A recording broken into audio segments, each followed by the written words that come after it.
Hello, everyone, and welcome back to Team Orion for this new video. And we're still in uh, cyberspace, for want of a better word. We're still working with code, uh, ones and zeros essentially, as I show you this version of Flipdisc, which I have translated into this, which is what is it? Bricklink Studios. That's what it is. It is essentially Lego Digital Designer reborn for Bricklink Studios, which is a uh, big online hub for people selling bits and pieces of Lego. Um, it's a very useful repository for anyone wanting to purchase parts. And they have this, which is essentially a version of Lego Digital Designer, which is up to date with all of the Lego parts you could possibly want to build any sort of model you could ever want. And here I have built a proper Lego version of Flipdisc, um, which I have translated from the game into actual Lego because the game allows you to do several things which you can't do in real life. Where, first of all, it's got a bunch of parts which do not exist in real life. A lot of the parts that were on the game version of Flipdisc do not exist in Lego form, which required me to do quite a lot of redesigning and trying to fix things and rejiggle it to work in Lego, which is why Flipdisc is looking rather different to how you see it currently. Um, Namely, the front ramp pieces that I was using don't exist. The side uh, 1x3 wedge tile pieces do not exist in Lego. So those were two things straight off the bat that I needed to fix. And then we come to the issue of clipping. So if you don't know what clipping is a video game term for two pieces of geometry or just two bits of anything uh, intersecting with each other that aren't meant to. So, for example, if you were to take two of your fingers and try and push them into each other, there's resistance and you can't do that. Clipping is if they just went straight through each other with no resistance whatsoever and merged. So there's a lot of that happening with the game version of Flipdisc, which obviously you can't do in real life because clipping isn't a thing.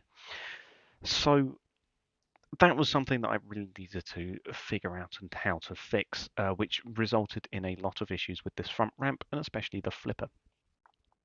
So this is the second version of Flipdisc that I made, because I built one version, wasn't happy with it, and came back, started from scratch with the pieces that I knew existed, and I reworked everything, or reworked a lot of things, and made this, which is version 2.0, which I'm a lot happier with. This is 1.0. It is the same width as the Brick Rigs version, being 6 studs wide. These little things are studs if you're not familiar with your Lego terminology. So these little round bits are studs. So it is 6 of these wide, 6 studs wide as it is in the game. However, it is looking rather more chunky than you remember, and especially more chunky than I remember it being. Um, and I wasn't particularly happy with the ramp. Um, the ramp section I wasn't particularly happy with. I just didn't like how it looked. If I remove the side paneling so that we can actually see how this thing all works. So I did manage to keep the two different size wheels, which are at different angles, which means that the front does lower itself, which is another reason why I liked having the one big, one small wheel configuration per side, because I think it would allow the ramp to be sort of lower to the ground. It would give a nice tilt, which would allow frontal ground clearance to be essentially zero, which would make it a lot easier to actually get underneath opponents and get them onto the flipper to flip them backwards. Um, and I did manage to get that here, but the ramp I wasn't particularly happy with. The one by three, by which I mean 1 stud wide, 3 studs long. If I say 1 by something or 2 by something, just know that that's what I mean, length by width. So yeah, the 1 by 3 ramps that I used at the front um, don't exist in Lego. The closest we have is 1 by 3. I think they're called slopes. Closest we have are these things, which did not work for me because they do have the stud at the top. So that was not ideal. So I had to use these 1 by 1 cheese wedges as as is slang term for them, I believe, along with some 1 by 2 wedges here. And yeah, that was kind of the main issue with that, plus trying to figure out the ramp situation and how to get it all to stick together, because the Brick version uses a lot of clipping to sort of keep everything together underneath, which obviously you can't do in Lego, which required me to do a lot of redesigning underneath here, which yeah was not the best of things to try and redesign. So the frontal flipper here, if I remove the front flipper here, it's using this hinge piece along with these wedge pieces under here to give it shape. But yeah, this hinge piece essentially allows it to flip forwards and backwards. Pretty standard. I kind of wanted to use this hinge piece, so I managed to incorporate that into the flipper, and the flipper should hinge down into, if I remove these again, it should hinge down into this area under here, hopefully without colliding with this, which would allow it to get a nice forward flip to at least a 90-degree angle, which is what we want. I was not able to incorporate a Shremek under here because all of this is structural, basically. These pieces are holding in these bracket pieces, and the bracket pieces is how the side armor attaches and clips on. So yeah, it's kind of important there. So that was an issue. I wasn't able to incorporate the Shremek into this top paneling with the Lego version, which is kind of didn't mean to do that. I've cut them into small squares. That's I don't want 1 by 1 tiling. So yeah, that was the issue there. I was not able to incorporate a Shremek. The rear disc, however, is absolutely fine. It is sat on this 2x2 turntable piece, as it is in the game. It's flush with the flat area. These pieces are different colors just because it's cheaper to buy these bright red versions in comparison to, well, just these standard red versions, as opposed to the dark red, which is what they are in Brick Rigs. So it doesn't really matter. The red is just there to make them seem scary because they would look like they're bloody tipped. So that was the whole entire reason for that. And then yeah, this section is pretty much easily translated from the Brick Rigs version to the actual Lego version. So yeah, this back section was fine. However, I wasn't happy with how chunky the whole thing looked. I wasn't happy with the flipper configuration. I wasn't happy with the front ramp configuration. I wasn't happy with the side plating because this side plating is definitely not it's definitely not the same as what is in the game. So yeah, that was all something I had to, well, I didn't have to, but it was all something that I wanted to redesign because I wasn't happy with it. Because this is really the sort of tangible start of this project, moving it from the computer to a sort of real life starting basis, even if that starting basis is Lego. So yeah, I wasn't happy with it because it was sort of too compressed, or at least it felt too compressed, and it also felt too chunky, felt too wide, and I just wasn't happy with it. Also, these things hang out the front, which yeah, I wasn't happy with. So I went and started completely from scratch, starting with the wheels upwards, and I sorted out the front hinge, the front flipper, and I came up with this, which I am a lot happier with.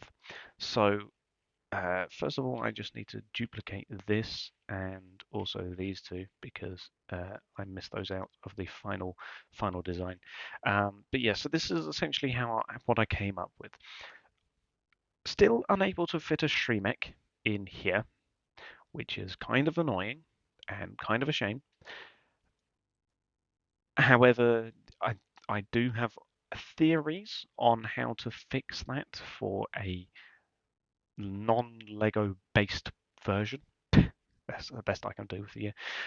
So the wheels I was able to make a lot more proportional because I was able to find these. Well, it's technically a Technic flywheel, um, or sorry, a Technic pulley wheel, which I've stuck a rubber tire around, which is slightly bigger diameter than these front wheels, which are 18 millimeters in diameter. And I think this is a better ratio. I think it looks better, and it also fits better here. Even if these are a lot thinner wheels, but then this is a Lego model after all. The flipper I was able to fix by using a completely different hinge system in order to make it thinner, because the problem with the flipper system on this is that it's very tall. If we remove the entire assembly here, it is, yeah, very tall, which required me to carve out a large area in here, which was difficult to work around. So in order to fix that, we have got a 1x2 jumper plate under here with a 1x1 clip tile and one of these 1x2 handled bar pieces, which compacted it a little bit. It also made it fit in a lot easier, and I was able to incorporate these 1x3 slopes, which was nice to give me a better ramp. It's still not perfect. It is more of a sort of rolling wave curve thing, but I think it looks the best I could have hoped for. Uh, on both of these models, I was unable to fit the curved area in the back because um, the only curved pieces that exist are these archway pieces, which are definitely not the same. And yeah, I had no way of incorporating these. If I did, they would be stuck out here and they would still interfere with the rotating disc. So yeah, I would have had to have done some serious engineering to try and fix these things in, and it would have been a nightmare and definitely not worth the hassle. So for the Lego model at least, these two pieces are missing. Very sad. I do apologize for that. I would have liked to have had them in, but I do not. As for the actual side armor, though, I am quite pleased with how this bit turned out because I think this is a relatively nice system for doing the armor plating, or at least making it accessible for doing sort of repairs and things. Having this all removable as one big chunk, as a whole shell that you can sort of lift off and take off, is a sound idea, at least in my non-engineering opinion. I was also able to fix this side paneling. If you notice on here, in comparison to the game version, we are missing the top lettering, which is where the Team Orion would go, because the side just has Flipdisc written on it. Um, I mean, I've just noticed these are definitely meant to be white. That's an issue. Yeah, that looks more like it at least. So yeah, that was another issue. I wasn't able to use the uniform plates. They're also the wrong size plates, which these are correct. These are 2x4 plates, which is the correct length. This one's slightly longer, and I'm not entirely too sure why. I think it has something to do with this at the front, but I could be wrong. Um, so yeah, I think this as a way of having it as just a complete shell that you can lift off in order to access the electronics underneath, I think is a sound idea. For the Lego version, however, if we were to make this top area a Shremek, then this would have to go because you can't just lift off the Shremek like that, which means the side paneling would probably have to be bolted on or some description to make it sideways removable, and then you have the top shell which lifts off up the top. So that's another alternative way, which is probably the way that it's going to end up going. But for the Lego model, at least, having this entirely separate, and the reason I have this separate is so that I can just demonstrate it, because it also makes it a lot easier to rework interior sections with this off. So for the Lego model, at least, having this whole thing as a sub-assembly that you can lift on and off is a lot easier. So yeah, that's why the side paneling is off. The side paneling was not actually redesigned all too much. I did redesign it, but not by a massive amount. In order to get the widths correct, though, I did have to, and it is layered belting, which gives extra protection, obviously, which is always very nice. Having a thick belt of armor at wheel level just to protect the wheels is nice. So yeah, the ramp is more rampy, as I said. The rear disc is mostly unchanged. I think I elongated it slightly, possibly, or I just redid this back tiling to make it look nicer and cheaper on parts. But if I put everything together, you can see what it looks like in comparison to the first version. So if we remind ourselves quickly, this is what, oh, let me put the entire flipper back in. There you go. So if we remind ourselves, this is what version 1.0 looks like. All around view, quite chunky, quite compressed. And then if we take this entire assembly here and we go like this and mount it like so, and then we take this back section and we put that there like so, this is version 2.0, which I think looks a lot better. With the ramp just looks better. It looks better proportioned. The wheels seem more central to the chassis, which is really what I wanted. The side paneling looks correct, along with this. The side sloped areas are not as pronounced out the front as they are here. As you can see, they extend past the ramp, which is not great. Whereas here, they line up with the ramp pretty much perfectly. So there you go. They are pretty much flush with it, which is really what we want. And then the rear disc sits nicely there. So it all kind of works. If I just undo that. So yeah, that is how this looks. I have ordered the parts for this. Lego parts are not cheap, especially buying them individually. Um, Buying them as bulk from a single seller is good, and I was able to do that for most of them. I ended up having to only make 2 separate orders, which is good. However, it was still relatively expensive to get all the parts I need. This model itself is 117 pieces, which is including these. If I get rid of them, I've paid for 114 total parts, which, yeah, it's relatively expensive. So I will only be making this version 2.0. Eventually, I'll want to build this 1.0 and just have them side by side just to show the evolution of the two here in the editor here in Bricklink Studios.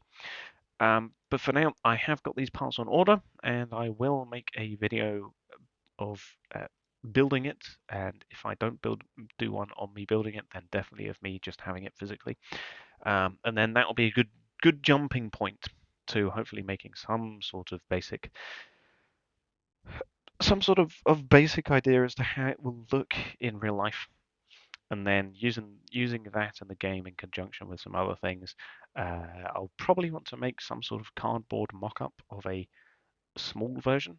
By small, I mean like a featherweight or a sort of a relatively small thing, which can be built with relatively cheap parts to get a small fighting robot at least, because that will be a lot easier than building a sort of 100 kilogram heavyweight robot. So definitely starting small starting small and ramping up slowly is very much the nature of this project. So yeah, once I have the Lego model, eventually we'll work out a um, cardboard version um, of a proportional size and work out how everything will sit inside of that to make a cardboard mock-up of the shell and the weapons and things and how it will all look and how everything will fit in, and then go from there. Get some cheap sort of electric motors to power the wheels. Find some cheap go-kart wheels or something, or sorry, toy car wheels, and yeah, just some cheap bits and bobs just to sort of make a scrappy lightweight version of a flip disc, and then we go from there. And I forgot to mention this in the last video, and I'm sure most people, if anyone watches this, uh, in case you didn't get it, flip disc refers to the two weapons. It has a flip and a disc. It's like I said, it's self-explanatory. It has a flipper at the front and a disc at the back, a flip disc, if you will.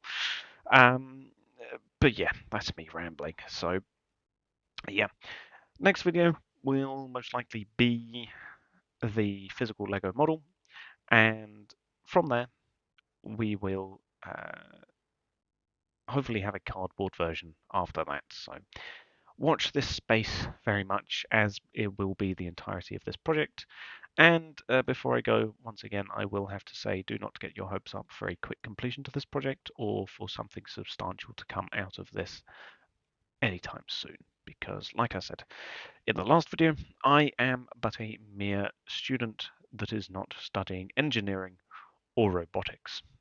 This is very much a hopefully fun cut back to this many months later when I'm struggling and having not fun. But yes, this is very much a project I've wanted to do for years, and this will take a very long time to do based on financing and skill and parts and a lot of other factors. But for now, that's things to worry about in the future. For now, this will be the end of this video. And like I've said several times before now, the next video will be the physical Lego model. So yeah, I will thank you all very much for watching, and goodbye.